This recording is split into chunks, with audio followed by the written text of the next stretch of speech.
No pusieron la parte que les pedimos. Pero bueno, esa se agradece. Es muy bonita canción. ¿Cómo se llama? Del Mole, de Con Lila Lila. Downs, que fuimos apenas a la Feria del Mole y pues está muy ad hoc la canción. Sí, y además también se acercan los tiempos de Día de Muertos. Así es, ya estamos por eso. Ella hace siempre un concierto en el auditorio el 2, justo el 2 de noviembre, o sea que es el Día de Muertos. Sí, de los santos difuntos, ¿no? Sí, se pone muy bueno el ambiente. Sí. Como también se está poniendo muy bien el ambiente aquí con mi querido Mayo. ¿Cómo estás, Mayo? Hombre, andamos que de carnaval aquí. De carnaval. De carnaval. Y venimos uniformados. Sí, casi. Venimos uniformados, casi. ¿verdad? Hasta parece que nos pusimos de acuerdo. Sí, nos pusimos de acuerdo. Se me hace que sí se ponen de acuerdo, Sí, Mayo. nos De vez en mandamos un cuando, ¿no? mensajito. Voy a Sí. llevar la camisa azul de rayas. Sí. Y ahí se ponen de acuerdo. Pues qué Así es. gustazo. Mi querida Sandy, ¿cómo estás? Bienvenida. Encantada, muchas gracias, Jonah, de estar de nuevo con Mariano desde aquellos días, ¿verdad? Sí. Y con Mayo también. Que ya hace un tiempo que no venía Sí. Mayo, No, porque ya está con teníamos mucho rato, trabajo. ya teníamos rato. Está con mucho trabajo. Mi querido Mariano, ¿cómo estás? Bienvenido. Muy bien, muchas gracias. Gracias por la invitación. Un gusto estar acá de nueva cuenta. Pues vámonos ahora sí que a lo que es nuestro tema, ¿verdad? Y traes tú un video. Vamos Sí, a yo las les absurdas tra- a la carta ok, vamos y a lo verlo y vemos lo y lo comentamos. Adelante.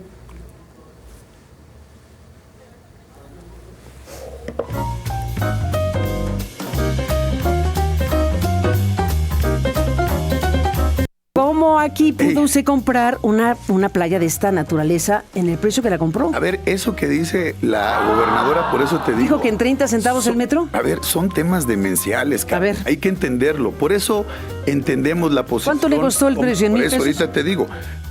Hay que entender que son los distractores, que es el gobierno desesperado para que no se hable de la narcodictadura terrorista comunista en México que está haciendo Morena. Y este es un distractor como lo ha sido en el pasado. Pero te contesto, ¿tú crees que alguien puede comprar playas? Si aquí no se pueden comprar playas, Carmen, son concesiones del gobierno federal cuando tienes ¿Uso playas. de suelo? Sí, son ¿Rústico, terrenos champotón? rústicos cercanos a la playa, porque no dan a la playa. Entonces, todo esto, Carmen, lo que yo lamento, te lo digo en serio, es que les manden información y den a conocer información en el contexto que no es real. Es una gran mentira. Mira, Carmen, eso que están sacando Sí. es una gran mentira, porque las playas Eso son es lo que nos envió concesiones. Laida, A que ver, es lo que bueno, dijimos. Entonces publican cosas que no son. Por eso estamos preguntando a las Por dos eso te partes. digo, a las pues, dos partes. ¿qué A ver, pasa? ¿dónde está su terreno No, por ahí? eso que están sacando, para empezar, son no solo torpes, ineptos y no conocedores de la ley. Bien, a ver, Muy bueno. de principio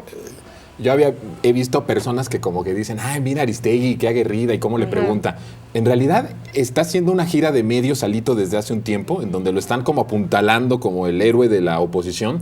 Y esta entrevista con Aristegui es parte de cómo le quieren lavar la cara. Sí. Todas esas preguntas que le hace Aristegui era para lavarle la cara a Alito. Obviamente, bueno, ya la respuesta de Alito, pues, ¿cómo la viste tú, Sandy? Es que finalmente lo que a mí me llama la atención justo eso de Aristegui es que siempre le pregunta, pero sí, justo no llega al fondo, ¿no? Simplemente es como, ¿y usted qué dice? ¿Y usted qué dice? ¿No? Lo deja hablar.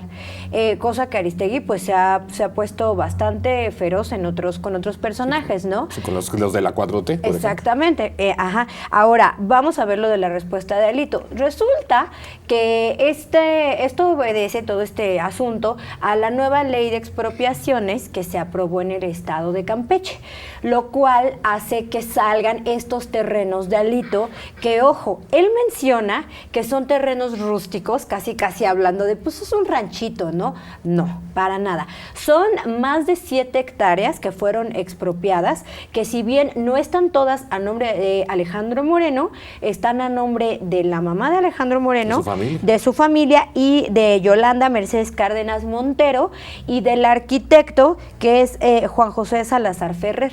Entonces, estas hectáreas son terrenos de mucho lujo. Campeche es un estado que atrae mucho turismo pues de talla internacional por todo en la parte que tiene como atractivos marítimos relacionados con los piratas, entonces hay mucha derrama económica por esa parte, por esa mística que tiene el estado. Y estos terrenos tienen cancha de pádel, tienen albercas, tienen cancha de golf, comunican entre ellos de una manera casi mágica. O sea, estamos hablando de terrenos carísimos. Entonces, él dice que esto es una persecución política, cuando realmente lo que hizo el Estado fue demostrar, si estos terrenos tú dices que no son tuyos, pues entonces no te debe de importar si se expropian, además para una universidad, que es a lo que se va a construir destinar. en esos lugares, ¿no? Entonces se queda acorralado Alito, no sabe qué decir, y si se dan cuenta... Dice pura mentira. Sí, dice, ¿no? se va. Son puras mentiras, pero no dice otra cosa. Sí. Y bueno, la vieja confiable de todos estos corruptos, Mayo, es que los están persiguiendo políticamente. Como si de verdad representaran algo, porque lo único que representa Alito es corrupción. No representa nada políticamente que pueda de alguna forma desestabilizar al gobierno o ser una amenaza opositora al gobierno. No tiene sentido que lo estén persiguiendo, pero eso es lo que dicen siempre, me están persiguiendo. Es el símbolo de lo que significa el PRI, no solo el día de hoy, sino anteriormente. O sea, ahí se junta el cúmulo en Alito Moreno. Y me llama la atención, sobre todo cuando Carmen Aristegui le pregunta a Alito Moreno, oye, cuéntanos qué es lo que tienes. Y Alito Moreno, pues ahí está todo lo que yo tengo, hay una declaración, pero nunca quiere decir qué. O sea, a mí me llama la atención eso. Pero me gustaría tocar, además de este tema, el tema de la estrategia de comunicación que está ejecutando el PRI a raíz de de aquella agresión que tuvo en la Cámara de Senadores con quien era el presidente Gerardo Fernández Noroña, y que ahí inició todo su trajín, precisamente toda la gira, no solo en medios de comunicación, sino al exterior. Se lo dice Broso en una entrevista que tuvimos la semana pasada. Ahí es donde te vas para arriba, le dice, después de las cachetadas, burlándose de la agresión, exactamente. De los rasguños, ¿no? Le dice algo así. Rasguños. Sí. Así es, y hay algunos medios que han entrado en la dinámica, como por ejemplo Latinus, como por ejemplo en este caso Aristegui, pero hay otros que es de la derecha mediatizada, que están muy enojados con Alito Moreno y con esta clase política. Por ejemplo, tuvo una entrevista con Ferriz de Con y Ferriz de Con le dice, oye, ¿de dónde sacas tanto dinero, no? Porque ese es el tema. O sea, el tema es, oye, si eres funcionario público, ¿de dónde estás sacando tanto dinero? Cabe mencionar que no estoy defendiendo a Ferriz de Con, pero sí es importante porque esta derecha mediatizada pensó que iban a regresar por sus fueros a raíz de apoyar estas propuestas políticas encabezadas precisamente por Claudio X González y la unión entre los tres partidos fundamentales que ahorita pasó a mejor vida el PRD, pero que fueron PRI, PAN y PRD en el 2024 y no lo pudieron hacer. Sí. Entonces hemos visto a Ferriz de Con, a López Dóriga, ir en contra tanto de Alito Moreno como de Jorge Romero. Claro. Y de Marco Cortés en su momento, ¿no? Sí. ¿Tú cómo los ves, Mariano? Sí, igual hay una entrevista que es de hace unos meses con Adela Micha, que igual Adela Micha le dice, oye, a ver, vamos a hacer un recuento. ¿Tú cuándo llegas a la presidencia del PRI? No, pues en 2018. Ok, ¿y 2018 cuántas gubernaturas tenía? No, pues teníamos tantas. ¿Y ahora cuántas tenemos? No, pues ya solo tenemos, ¿qué viene siendo? Creo que solo tienen Coahuila. Coahuila, Zacatecas. ¿Y ya? No, Zacatecas no es cierto. Bueno, de repente se parece. No, Durango. Perdón. Durango. Sí. Durango y tienen a Coahuila, ¿no? Y le dice, ¿dónde está el éxito? O sea, si hablamos realmente de que tu presidencia ha sido exitosa como tú lo estás diciendo, en cuanto a resultados, vamos con números, que son los que tanto a ti te gusta pregonar cuando vienes a hablar en contra del gobierno. En base a resultados, ¿cuál es el éxito que tú has tenido, no? Claro. Y también algo que me llama la atención, que ahorita creo que no sale en el clip, es cómo le dice Aristegui ya en un momento donde está la defensiva, le dice, pues, ¿qué eres agente del Ministerio Público o qué? Le dice a Aristegui. Sí. Le dice, cuando seas agente te diré, ¿no? De mis propiedades. Sí, ahí está, todo es público, ahí están mis declaraciones patrimoniales, ¿no? E igual lo que me llama mucho la atención es esta narrativa que creo que no les ha funcionado y que han optado a seguir defendiendo desde el 2018, que dice es la narcoterrorista dictadura comunista. Masónica, transilvánica, diabólica. Y ya tú te preguntas y dices, ¿eso existe? Y pues ahí está. Con colmillos. Ya crea una nueva acepción de gobierno. A mí lo que me llama mucho la atención es cómo este personaje, Alito, sí tiene preferencia, o sea, sí lo están apuntalando muchas personas. O sea, yo sí detecto que hay como un grupo que está queriendo poner a Alito Moreno desde la agresión Claro. con Noroña, o la agresión a Noroña, Como bandera. que como que pensaron, necesitamos a uno como esos, Pero está que bien. pueda golpear a los de la 4T, golpear literalmente, Sí, sí, ¿no? sí. O Sí. ocupar Así es. violencia en contra de ellos, porque yo sí creo Lili Telles no nos basta. no, es que lo que yo sí creo es que sí estamos en un momento en donde la derecha o la oposición mediática y política se va a ir radicalizando hacia la violencia, hacia la agresión. Porque como no hay manera de debatir la realidad del país, que tienes ahí 70-80% de respaldo a la presidenta, lo que queda es justo eso. Entonces yo sí creo que Alito es un personaje que lo ven capaz de hacer lo que tanto ellos han querido y ellos siempre han hecho.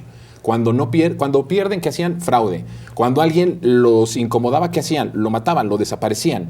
Esta parte que viene estructural del régimen autoritario del pasado, me parece que Alito lo representa perfectamente. Y si hay muchas personas que lo ven a él como un gran representante de su corrupción, Pues de su sí. violencia, de sus intereses. Tan solo basta ver cómo lo Broso también lo adoran, ¿no? Lo engrandecen. Le aplaudió, Sí, lo aplauden. le dio un Fue ridículo, espaldarazo fue ridículo. impresionante. A partir de las cachetadas, ¿no?, que le puso a Noroña, se convierte en este personaje porque justo tratan de que la ciudadanía lo vea como, wow, es que él sí se atrevió a hacer lo que nadie se ha atrevido, ¿no? Sí. Cuando realmente pues es un violentador. Imagínate, si eso lo hizo en público, ¿cómo no será detrás de cámara? Claro, y con poder. Sí. Porque ahorita lo que tiene, pues es que es diputado. Pues es senador. Es senador, pero cuando tuvo posición Plurinominal. cuando tuvo Además. posición de poder,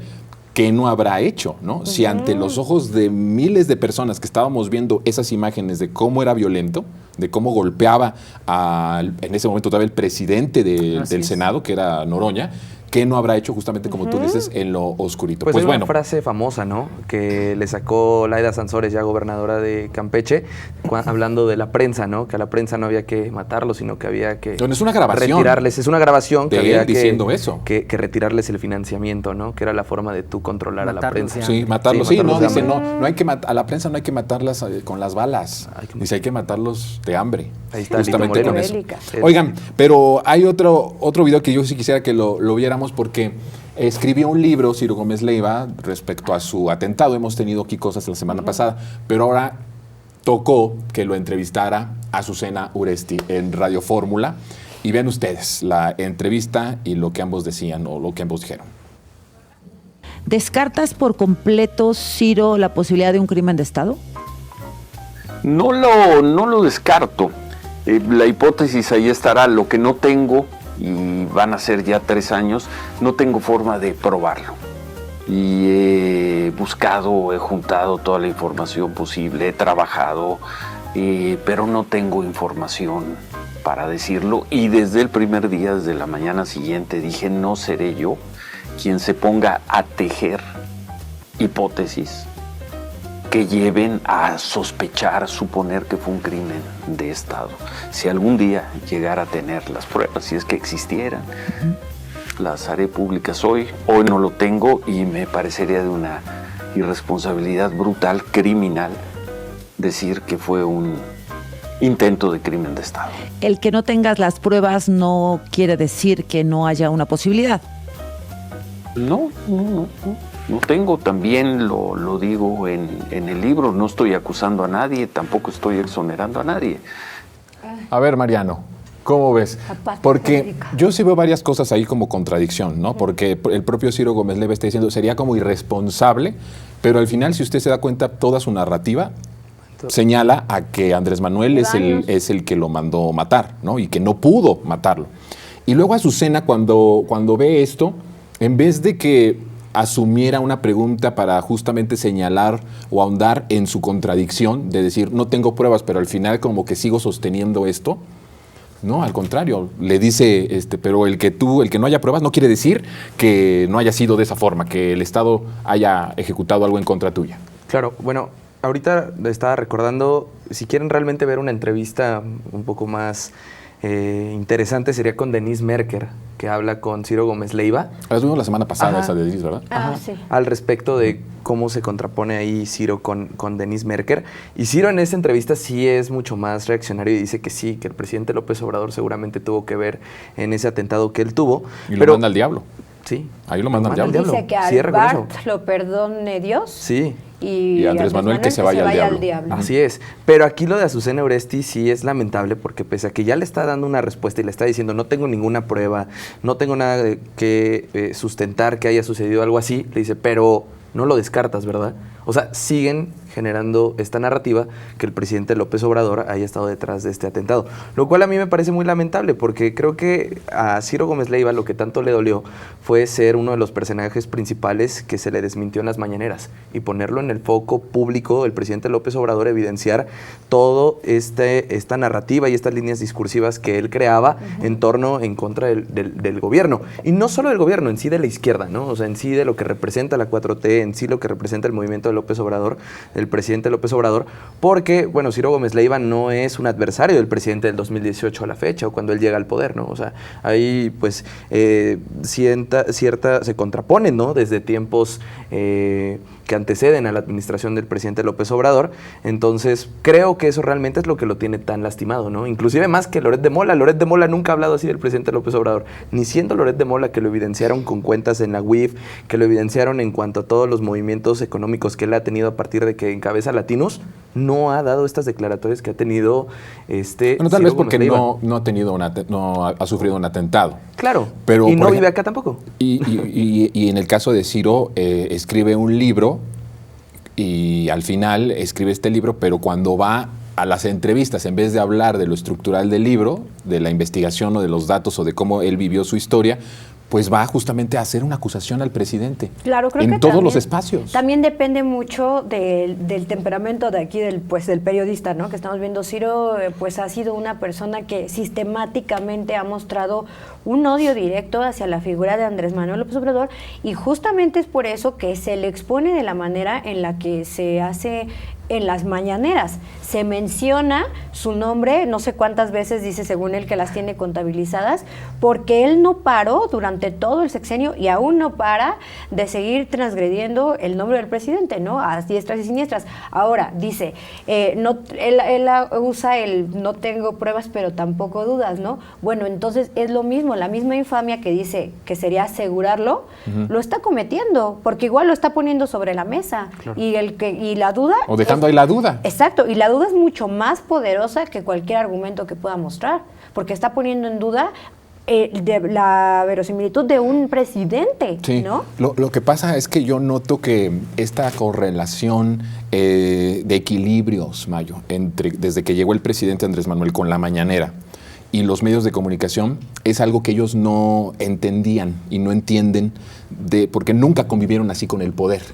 Convivieron desde el poder, claro. Fueron parte del poder y fueron cómplices de todas las atrocidades del poder y se beneficiaron de ese poder. Cuando cambia esa correlación y esos equilibrios en donde hay un presidente que se pone ahora sí que los pantalones en ese sentido de decir, y ahora la presidenta también lo ha hecho, de confrontar a los medios de comunicación, de no dejar que pase ninguna de sus mentiras, como tú dices, Andy. O sea, el presidente no dejaba de decirlo porque ellos no dejaron de mentir. En ningún momento dejaron de mentir, en ningún momento dejaron de calumniar, de difamar, de abiertamente mentirle a la gente y utilizando las concesiones del Estado para golpetear al gobierno. Entonces pensaban que no iba a haber en algún momento alguien que les dijera, oye, te voy a estar desmintiendo cada que tú difames, y cada que tú calumnies también te voy a estar diciendo desde esta trinchera. Sí, los tomó totalmente de sorpresa el ejercicio de la mañanera que inició el expresidente Andrés Manuel López Obrador, que es un ejercicio que, recordemos, inició en su gobierno de la Ciudad de México y que de alguna manera les quitó la agenda política. A ver, el PRI y el PAN no necesitaban una mañanera porque ellos tenían al servicio toda la maquinaria de propaganda de los medios de comunicación, de los medios corporativos. Ahí estaba Televisa, ahí estaba TV Azteca, para reforzar las ideas clave en el marketing político que ellos hacían para repartir o difundir las ideas que necesitaba el PRI y el PAN. Acaban de sacar un documental Televisa de la caída del PRI, muy sonado. Pero lo que no menciona ese documental es cómo es que estas corporaciones mediáticas estaban directamente al servicio de estos partidos políticos y se beneficiaban de ellos. Especialmente Televisa. Claro. Exactamente. Como televisora única, porque fue partido único, Monopolio, televisora única, sí. ¿no? Claro, el Tigre estaba al servicio del PRI, eran soldados del PRI, él lo dijo, él mismo lo dijo. Y cuando llega la mañanera, rompe todo el presidente Andrés Manuel López Obrador con esa comunicación directa que tenía con estos corporativos mediáticos. Recordemos cómo Peña Nieto en el avión presidencial pues tenía todos los periodistas dentro del avión presidencial, ese avión de lujo que le hereda precisamente Calderón se lo deja y le hereda el problema al gobierno de Andrés Manuel López Obrador. Precisamente, dices, claro que están enojados, y más cuando están desmintiendo las mentiras que todos los días dicen en los medios. Claro. Yo veo ahí un asunto con Azucena, porque no hay que quitarla de esta. Ahí están este los asunto. dos. Ahí están los dos, exactamente, porque ni siquiera fue una pregunta periodística, si de verdad son, como ellos dicen, periodistas y objetivos, ¿no? Y que no toman partidos por nadie, ¿no? Que que ellos hasta son, se ha ofendido a y se Azucena, ofenden, ¿no? cuando le dice que ella es parte también de la derecha, ¿no? Política. El que no le haya preguntado sobre el uso político del caso. Porque si tú vas a un lugar a hablar con pruebas de que un expresidente te mandó a matar o hizo un atentado en contra tuya, pues tendría sentido que Azucena sobre eso pudiera estar platicando y le preguntara. Pero no hay ninguna prueba. Y sin embargo ella hace pensar que sí, en el libro se está confirmando que hay pruebas que acusen al expresidente Andrés Manuel, de que él fue el que cometió o mandó a matarlo. Entonces no hay ni siquiera eso, es como una exaltación. Le llama el mejor periodista del país.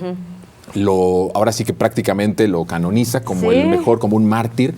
Y entonces, pues, ¿en dónde queda esa rigurosidad periodística de decirle, a ver, si no tienes pruebas, ¿por qué estás ocupando este caso políticamente para golpear a un presidente o un expresidente si no tienes las pruebas suficientes, ¿no? Ahora vaya a decir que es su verdad o su argumento, como le dicen a Adela Micha, ¿no? Que, bueno, presenta pruebas. Pues es que es mi opinión, ¿verdad? Esa es mi opinión, ¿no? Entonces, pues sí, yo sospecho de... Y nada más retomando lo que decía Mayo, también es muy interesante justo hablar un poquito, en algún momento será, de cómo los periodistas viajaban en estos grandes y opulentos viajes con presidencia, que a mí me ha tocado hablar de voz con periodistas. Antes nos daban los viajes, yo conocí China, yo conocí esto, y te pones a decir y dices, no, pues wow, con razón hablaban maravillas del gobierno. Pues el propio Fox llevó a su comitiva a la tumba de Xi'an, allá junto con los guerreros de terracota, y se estaban tomando fotografías. Todo el mundo. Así es. Entonces, pues bueno, imagínate. Pues vamos con otro video. Ahora este es de Lourdes Mendoza, porque fue a un foro facho. Y ahí se dijo también perseguida. No, pues tenemos muchos perseguidos y que lo pueden denunciar en la televisión, en estos foros, desde la comodidad de sus casas. Pero ya no hay libertad de expresión, Pero ya no hay Jonathan. libertad. Vamos a ver lo que dijo Lourdes. ¿Quién de aquí se siente valiente? Pocas manos. Muy pocas. ¿Quién de aquí se atreve a compartir lo que los poderosos quieren ocultar? ¿Quién de aquí estaría dispuesto a poner su vida en riesgo por hacer su trabajo? Pues como vemos, tenemos un público no muy valiente. ¿Y saben que eso es lo que hacemos los periodistas de verdad todos los días? ¿Y saben qué es lo más paradójico? Que mientras nosotros nos ponemos en riesgo, la ciudadanía te contesta, ver las noticias, ver la tele, ay no, qué horror. Todo es malo, y yo como para qué me quiero enterar de tantas cosas, me estreso muchísimo. Entonces uno pone el cuerpo, uno pone la cara, uno pone en riesgo su libertad, y la ciudadanía te dice, yo estoy ocupado en otras cosas porque no me quiero estresar. Y ahondando un poquito más en lo que ya comentó Héctor pues sin duda alguna, los 7 años que llevamos de la 4T, en su primera versión y 1 año en su segunda versión, es el peor momento para ser periodista y más mujer. O sea, yo sí agarré el mejor de los mundos, o sea, me merezco un aplauso, mujer. Y periodista, pues no, bueno. Pero qué vergonzoso. O sea, de por sí nadie la pelaba, ¿no? no. Y al final termina todo este discurso, ¿no? De tratándose de ella, de que le den un aplauso a ella, de que le reconozcan que ella es una valiente, que está arriesgando su vida y lo está haciendo desde un foro. Desde un foro. No, es que este momento sí es como de esos para top 7 de momentos más vergonzosos en la historia del periodismo. O sea, Lourdes Mendoza hablando de persecución política cuando es la vocera de toda la oposición. ¿De qué está hablando? ¿De cuál es su mérito? ¿Es verdad que estudió? ¿Quién es ella? No, además dice que es valiente por escribir lo que escribe en El Financiero, que es un periódico visible. Y tontea además ¿no? al público. Me dio mucho gusto que no le hicieran caso, porque además es como, nadie de aquí es tan valiente como yo, ¿verdad? Sí. Y se pide un aplauso a sí misma. ¿En qué meta-universo vive esta señora? ¿Cómo ves, man? Pues, o sea, primero se dan cuenta, su argumento es primero reclamarle a las personas, ¿no? O sea, les está reclamando y les está diciendo, ustedes no son lo suficientemente valientes como yo y pues no están valorando lo que yo hago en mi trabajo periodístico. Cuando además, si ustedes se dan cuenta, en X, por ejemplo, que suele ser muy activa ahí, constantemente, ahorita ya X ya incorporó algo que te puede ayudar para desmentir de pronto ciertas notas. Es una de las periodistas, la otra vez leía, donde constantemente se le desmienten sus notas, o sea, entonces lo único que no se le puede considerar periodista a alguien que constantemente está mintiendo de forma deliberativa, ¿no? Y tampoco se le puede considerar periodista a alguien que constantemente, alguna vez hace unos meses se metió en un tema con Jesús Ernesto, con el hijo menor del presidente López Obrador, ¿no? Una parte del movimiento, por así decirlo, de la gente que está con el movimiento, decide atacar a su hija y dice, no, con mi hija no, porque es menor de edad, cuando el niño ya también, Jesús Ernesto, es menor de edad. No, no es menor de edad. Él ya no es menor de edad. Todavía era, creo. ¿En ese momento? Sí. Cuando el apodo era menor. Cuando le que puso el apodo, Chocoflán, y volvió a incidir con el tema de ser Chocoflán y demás. Es que le volvió a decir, ¿no? Y le recordaron que ella hizo en el pasado, le puso este apodo. Exactamente. Okay, sí. Entonces, todo el tema es en torno a atacar a las personas. Ni siquiera toca realmente el argumento de fondo, no ataca las políticas públicas, no ataca lo que es el movimiento en sí, ¿no? O sea, se dedica a atacar a las personas en esencia y eso no se le puede reconocer como periodismo. Y ni mucho menos cerrar con un merezco un aplauso, ¿no? O sea, eso es tristísimo. Como dice Sandy, es un momento yo creo que está vergonzoso. Sí, estar exclamando sí. O sea, creo que los aplausos ahora sí que pues, se dan de forma orgánica, ¿no? No andas pidiendo apláudanme. Sí, ¿no? sí, exactamente. ¿Cómo ves? Yo creo que, híjole, la verdad es que qué bueno que en esta dictadura autoritaria todas estas voces puedan hablar, que puedan poner sus comunicados, puedan expresarse en redes sociales, puedan estar en la televisión, desde tengan estos foros espacios, con pantallas y desde la comodidad, claro, ¿no? puedan estar en espectaculares, puedan decir esto es autoritarismo. O sea, qué bueno que tengamos una dictadura de ese talante, porque precisamente a ellos no se les ha quitado nada de lo que es la voz. Ellos ven como una dictadura el hecho de que los desmientan. Antes tenían todo el poder de la voz. O sea, cuando Jacobo Zabludovsky dijo el 2 de octubre, hoy es un día soleado. Que dicen que no hay, que en eso no hay una versión real de que haya dicho eso Jacobo Zabludovsky. Hay que buscarla. Porque muchos historiadores que yo he consultado me dicen que no es así, que no tiene, o sea, no hay una prueba de eso. Hay que buscarla. Pero independientemente de que no lo dijera, al final su trabajo no fue de demostrar los muertos ni demostrar la masacre. Claro, ¿no? Y Telesistema Mexicano, Televisa y todos estos, este gran corporativo mediático, después TV Azteca, pues tenían la voz. Pero la ciudadanía tomó la voz después y entonces los pueden desmentir y entonces dicen, claro, pues es que no nos están dando, o sea, esto es una dictadura. La verdad es su dictadura, la verdad. Sí. Y otra cosa también que me llama la atención es que ella en su argumento también presente que su trabajo diario es salir a arriesgar su vida. Pues que nos diga a dónde sale Lourdes Mendoza. ¿Y qué está reporteando? Pues a restaurantes, ¿Qué ¿no? reportea? Ajá. Sí, y lujosos, ¿verdad? Porque no cualquier restaurante también, ¿eh? No, porque ella trabaja para periódicos y para medios pues corporativos, los cuales obviamente tienen un poder económico que dan cierta protección y ciertos lujos y comodidades a su planta trabajadora, cosa que no sucede con periodistas que realmente son de a pie y que sí están arriesgando su vida y que sí están están de aquí para allá trabajando, haciendo pues el noble oficio del periodismo. Y otra cosa que creo que es bien importante, ya para pasar al otro video, es el hecho de que tiene además el privilegio de que su medio hegemónico, que es el financiero, le permita o la impulse a escribir mentiras todos los días, aunque después las desmientan, como dice Mariano. Eso no, ese privilegio que tienen, esa impunidad, no la tenemos los periodistas de los medios públicos.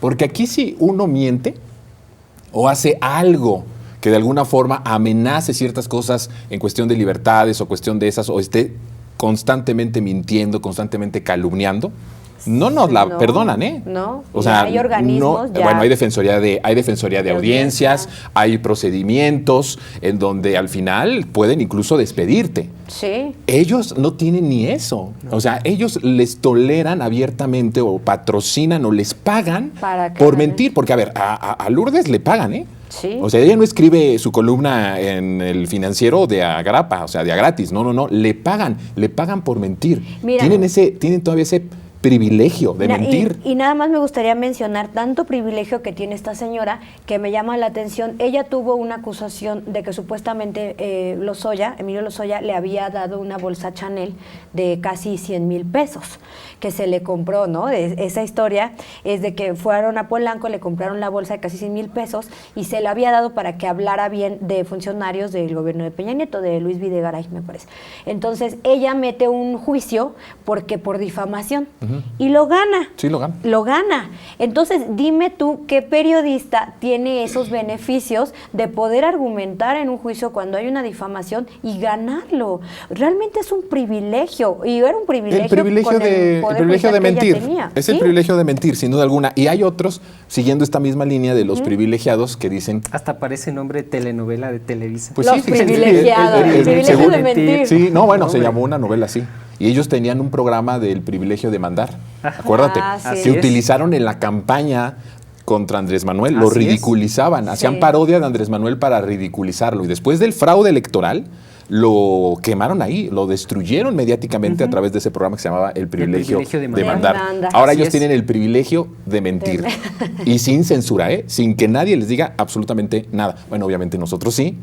Y la presidenta ahora en la mañanera, la gente, pues también. Y el pueblo, la gente se da cuenta. Que no perdona. Hay otra perseguida política aquí. ¿Quién? Vean ustedes quién es.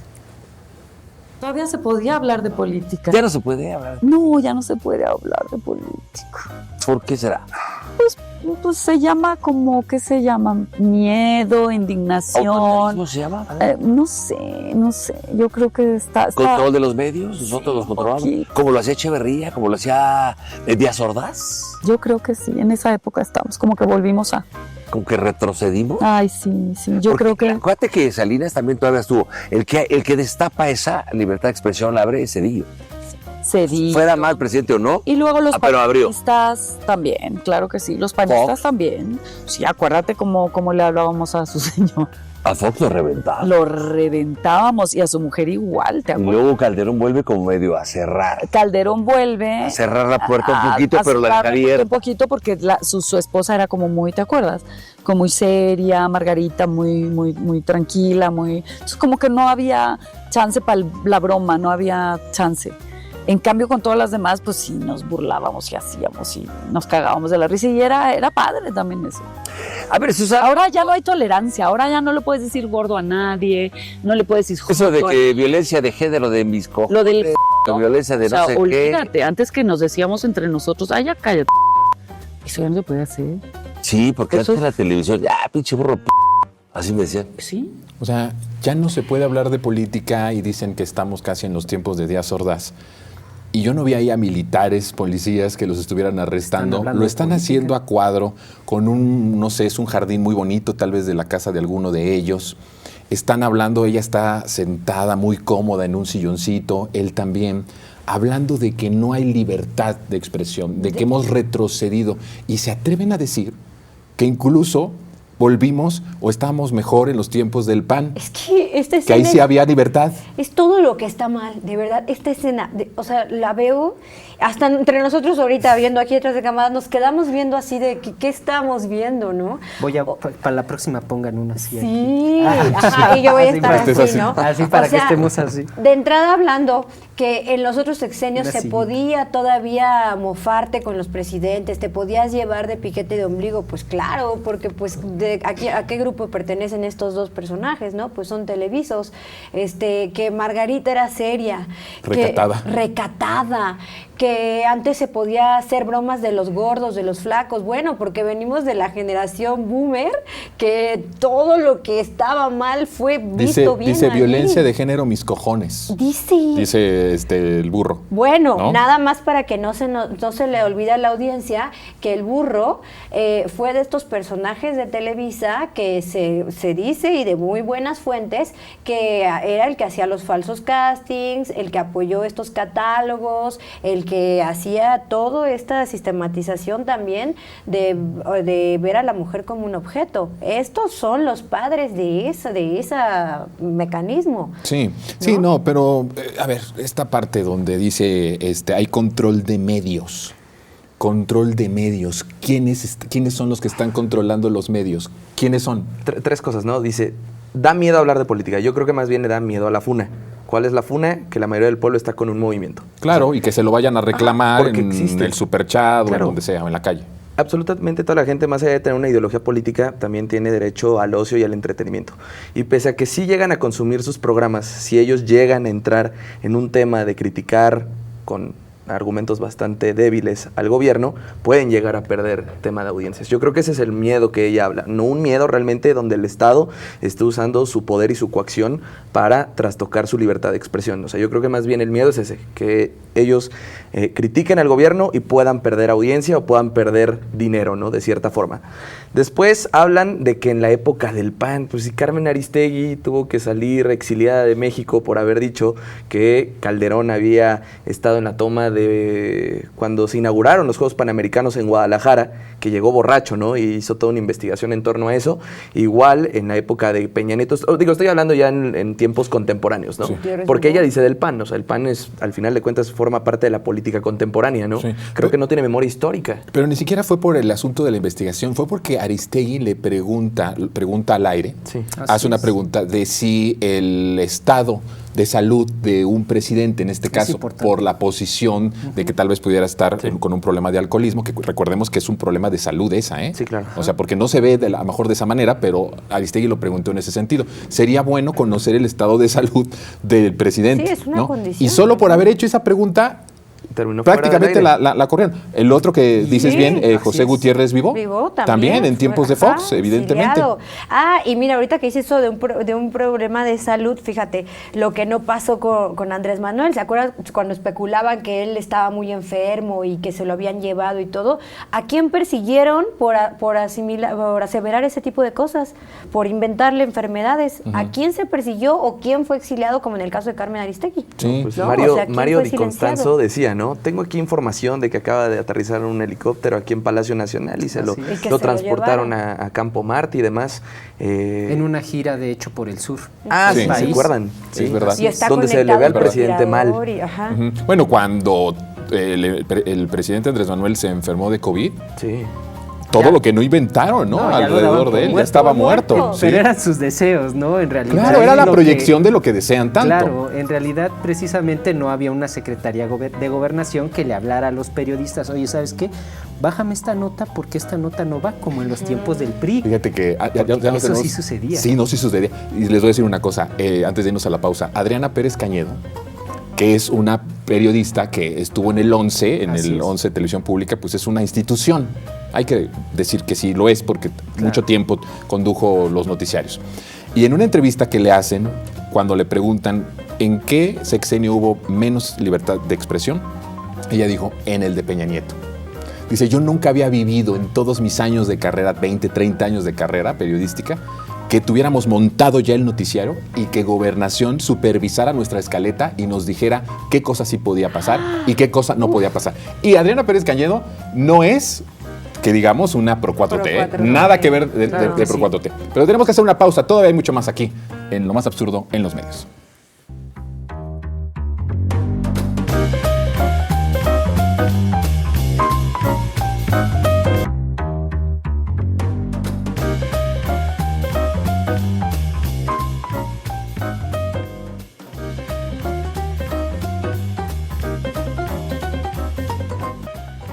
Yo no necesito un cargo. Lo que yo quiero es país, es democracia. Bueno, ¿y cómo vamos a escoger ese gran liderazgo que aglutina a la oposición? Los dirigentes no podremos ser candidatos. ¿Y quién debe de poner los candidatos? Los ciudadanos. En elecciones primarias, poner urnas en las plazas. Decías hace un rato, Ricardo Salinas Pliego puede aspirar a ser candidato. Bienvenido, que se meta a elecciones primarias. ¿Quiere ser candidato Luis Donaldo? Que se meta a elecciones primarias. ¿Quiere ser candidata Lili Telles? Que se meta a elecciones primarias. Bueno, estás planteando en todo caso, o Somos México está planteando una gran primaria presidencial de toda la oposición, al estilo como sucedió con María Corina Machado en Venezuela. En Venezuela, en este último proceso electoral, por fin, los opositores que habían estado divididos, más de 20 años, que por quítame estas pajas no se juntaban y fueron creando las condiciones para que se perpetuara el régimen autoritario de Maduro, lograron por fin la unificación. A mí lo que me sorprende de esto, Mayo, es que Guadalupe Acosta, con toda su contradicción, corrupción y traición, en cierta forma, sienta que verdaderamente que lo más importante es ver cómo seleccionar al candidato de la derecha y no se dé cuenta que el problema es los actores de la derecha. O sea, el menor de sus problemas es cómo seleccionas a la fichita. El problema es las fichitas que tienes. Imagínate, está hablando de Salinas Pliego, un deudor fiscal, una persona que le ha robado al pueblo durante muchos años, más de una década. Está hablando de Lili Telles.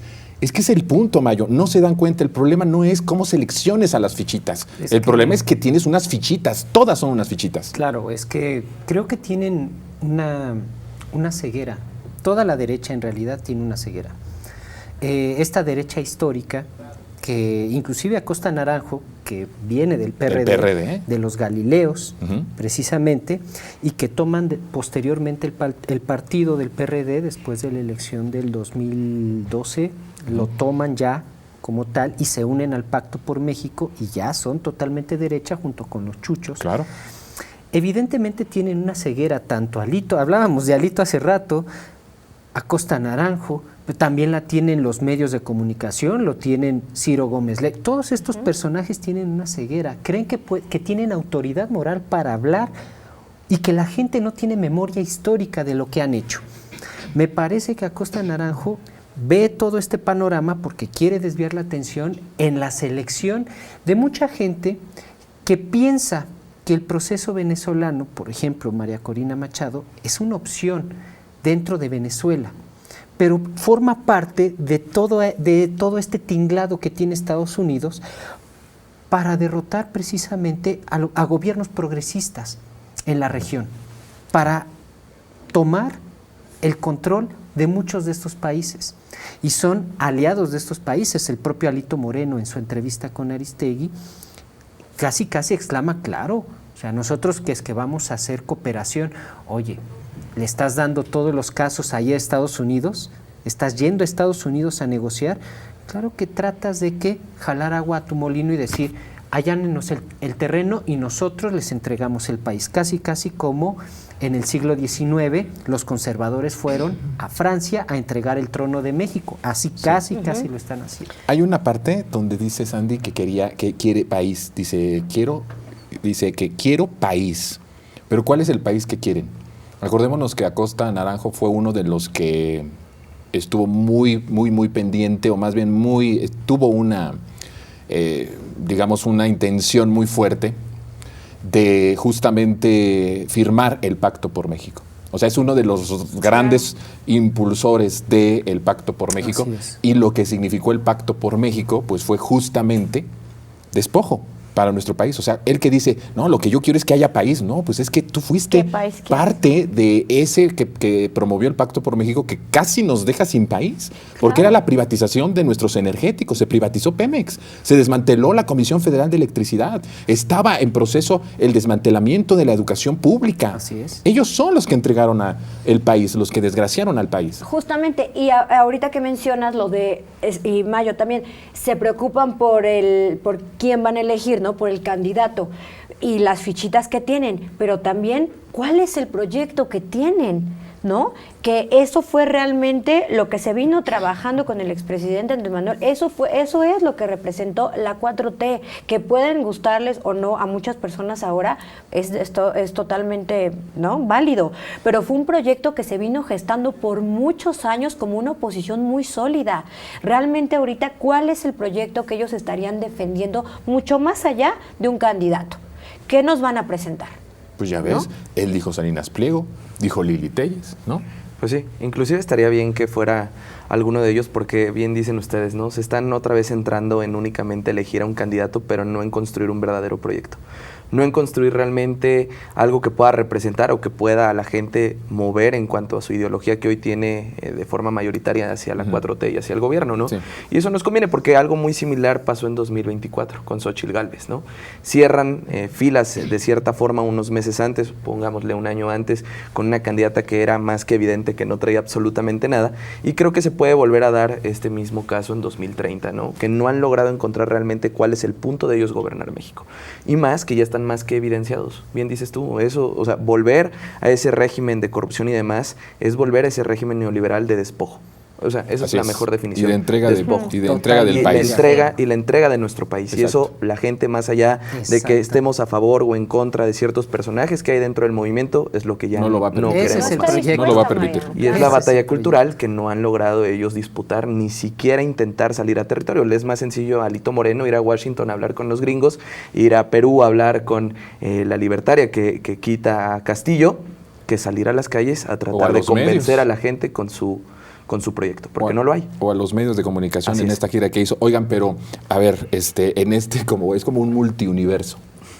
O sea, es un universo completamente paralelo de México. Vean ustedes lo que dijo, ¿y quién lo dijo? Ulises Ruiz, en Atypical, habla sobre una encuesta que tiene otros datos a lo que nosotros vimos reflejado el domingo cuando la presidenta estuvo en su informe ante el pueblo. Vamos a ver lo que dice.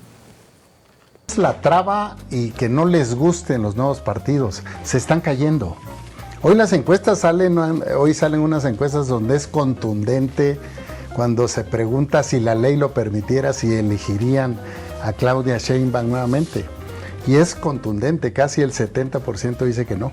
O sea, se están cayendo por todos lados. Se está cayendo la presidenta, se están cayendo los principales integrantes del Poder Legislativo, gobernadores, gobernadoras, presidentes municipales. Ya no pueden pasar a Estados Unidos, les quitan las visas. Es evidente la colusión con el crimen organizado. Y eso con partidos de oposición, que yo espero que Somos México esté y nosotros estemos.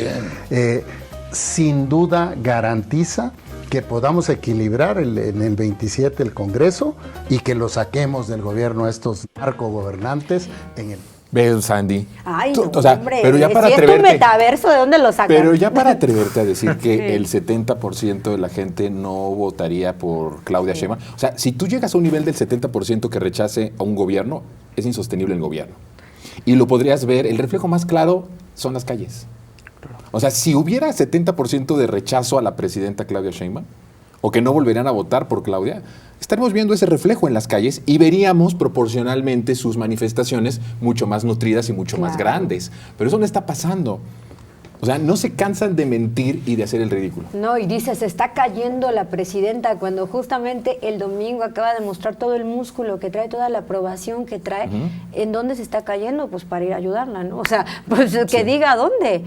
O que diga de dónde ve esta realidad, cuáles son sus fuentes, de dónde saca pues no dice qué encuestas, ¿no, Mayo? No saca. Nunca dice qué encuestas. Ni siquiera saca esta, ¿cómo se llamaba? La de Massive Caller. Sí, así, ni siquiera cita a ella. Encuestadora Massive Caller. No cita ni a ella. No sé, de veras que no sé de dónde sacaron los números. Sí, no, es que es risible. A ver, es risible lo que está diciendo Ulises Ruiz. Siendo Ulises Ruiz exgobernador de Oaxaca, represor de un movimiento magisterial allá en Oaxaca en el 2006, es totalmente risible lo que está diciendo. Porque no sustenta nada. A ver, todo lo que dicen estos medios no está sustentado más que en la fuente de los deseos. O sea, es tremendo lo que estamos viendo con relación a tanto a Latinus. Todavía Latinus trata de articular un discurso con datos y tergiversar precisamente, pero estas mesas de análisis no tienen datos. No tiene nada. Sí, por lo menos acá en Latino se inventan un reportaje y después lo van desmenuzando en sus análisis. Pero acá es tan burdo decir, no, se está cayendo la presidencia. El 70 ya no votaría por Claudia. Así es. Inclusive, por ejemplo, se ve que en la encuesta de Encol y El País se pueden ver los niveles de aprobación que tiene la presidenta. 78% de aceptación del gobierno de la presidenta Claudia Sheinbaum. ¿Pero por partido ya lo viste? Así está en por 53%. Partido, no, por cada partido va variando. Claro. Los priistas son arriba de 60. Los del PAN son 60 y tantos de aprobación. La aceptación que tienen los militantes de ese partido hacia la presidenta, porque hay que leer toda la encuesta que tiene Encol y El País que sacan, porque es muy interesante. ¿Cómo es que los propios partidarios del PAN y del PRI aceptan el gobierno precisamente? Sí, pues contradictorio a lo de los 70. Es que realmente es un buen gobierno el que se está encabezando en prácticamente todos los términos. Si se fijan ustedes, realmente todo lo siguen girando en torno al tema del crimen organizado y al narcotráfico, ¿no? Pero si ustedes ven la mañanera del día martes, que el Gabinete de Seguridad se presenta, te empiezan a dar datos hasta de estados que gobierna la oposición. O sea, por ejemplo, Guanajuato tienen una baja en cuanto a la incidencia delictiva de más del 60%. O sea, realmente se está logrando esa pacificación que es de donde ellos se agarran. Y que eso me remonta también al inicio del programa, ¿no? Que decimos que la derecha, por falta de proyecto, ¿qué está tratando de hacer? Violentar el país, ¿no? Promover la violencia en el país, y ese discurso se les está acabando, ¿no? Más bien parece que son los deseos, ¿no? Es el deseo. Ajá. El tiempo ya se nos está terminando. Vamos con un video más. Adelante. 1,500 policías desplegados y hubo una persona detenida. Y 3 horas después de la anarquía, aparece el secretario de gobierno de la Ciudad de México y el secretario de Seguridad Local a presumir que las autoridades no cayeron en provocaciones. Sale la jefa de gobierno y sale el secretario de Seguridad Federal a reconocer la valentía de los policías a los que les ordenaron dejarse golpear. Y en la mañanera la presidenta sale corriendo para no contestar las preguntas sobre la violencia de ayer. Ni una pregunta contestó hoy la presidenta. Estamos viendo a un viejo, que digo, en edad no tanto, pero viejo en la cuestión de las mañas del viejo régimen, de los periodistas del viejo régimen, pidiéndole a los gobiernos de izquierda que repriman a las personas. Es una exigencia de los medios de comunicación de que el gobierno de la Ciudad de México reprimiera. A mí me parece, más allá de que yo sí creo que se tiene que hacer todo un mecanismo y un operativo para que no se preste este tipo de manifestaciones a violencia por un bloque o por un grupo de personas, a mí sí me parece que es bien importante analizar de qué lado están los heridos. Eso es una cosa de fondo. Claro. Los heridos no están del lado de los ciudadanos. No están del lado de las personas de los que van a marchar, está del lado de los policías. Y por supuesto, reprobamos la violencia en contra de los policías. Y nos solidarizamos con la gente que sigue estando ahorita en estos momentos recuperándose en el hospital. Pero no nos dice nada de los tiempos que están cambiando en este país. Que los heridos no estén de ese lado, no estén del lado de los ciudadanos, que estén del otro. Eso no nos lleva a al menos a una reflexión sincera, profunda, unida, con respecto a que las cosas en México están cambiando verdaderamente.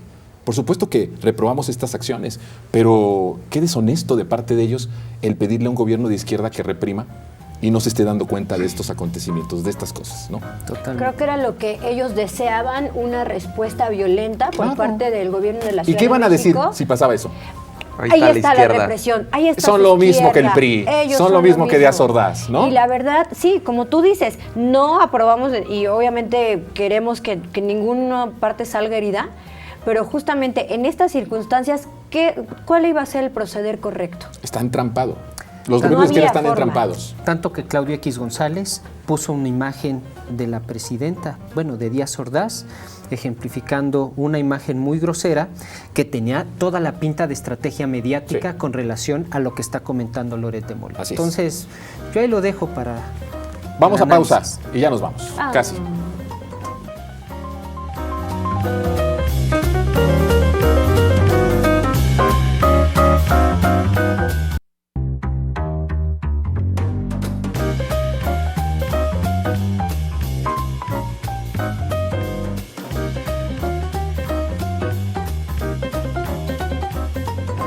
los abuelos, los padres y los nietos del 68. Sí. Pero resulta que ahora los que están en el poder son los que tienen que reprimir a los que vienen a protestar. Y uno pensaría que al 7º año del gobierno de Morena, esos grupos, en vez de tener más fuerza, en vez de estarse reduciendo o estarse extinguiendo, las policías en el mundo no dejan, no permiten que se las agreda. De la Ciudad de México dice que no cayó en la provocación. ¿De verdad esa es una respuesta para la capital? Aplicación de la ley, que no hubo represión. No. Pero si es que yo insisto con este cuento que traen, sobre todo desde que empezó López Obrador. Independientemente de las capacidades represoras o represivas que pueda tener un cuerpo policíaco, en este concepto que en cualquier parte del mundo se llama el control de multitudes, a los policías los golpeó la pasividad con la que tenían que enfrentar en cumplimiento de órdenes absurdas. ¿Por qué hacen estas manifestaciones en una ciudad de libertades? ¿Qué buscaban? Un enfrentamiento, desde mi punto de vista, con la policía. Un 2 de octubre. O sea, querían, como decir, el gobierno de la Cuarta Transformación es igual que el gobierno del 68. Qué bueno que Clara Brugada y que la presidenta Claudia Sheinbaum no hayan caído en esas provocaciones. Realmente eso fue porque eso es lo que querían esos grupos, provocar, son justamente. Grupos reventadores y ahí quedó claro que aquí la represión ya no existe, no se da en esos términos, no se da en ningún término en la Ciudad de México. Sí. Y pues lamentamos mucho. Estamos viendo que esta violencia está ejercida desde otros bloques, otros grupos, que sí sería bueno quién los patrocina, saber quién los manda, quién les está pagando para desestabilizar o querer golpear o poner en jaque al gobierno de la ciudad. Porque además van muy preparados, Jonathan. Por supuesto que van preparados, van armados y preparados. Sí. O sea, iban a lo que iban. Mi querido Mayo, gracias por haber estado con nosotros en esta emisión. Gustazo, tremendo. Gracias, mi querido Mayo, mi querido Mariano. Muchas gracias, la pasé muy bien. Como siempre, gracias, mi querida Sandy. A ustedes, Oye, hay que chicos. invitarlos que el domingo 19 de octubre vamos a estar en la Feria Internacional del Libro.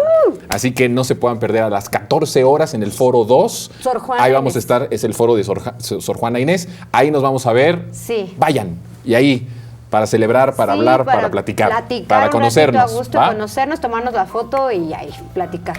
Estamos haciendo la invitación para que vayan apartando la fecha. Almorzar y después a la Feria del Libro. Ay, qué rico. Gracias. Nos vemos el próximo sábado. Mi nombre es Jonathan Pérez. Cuídese.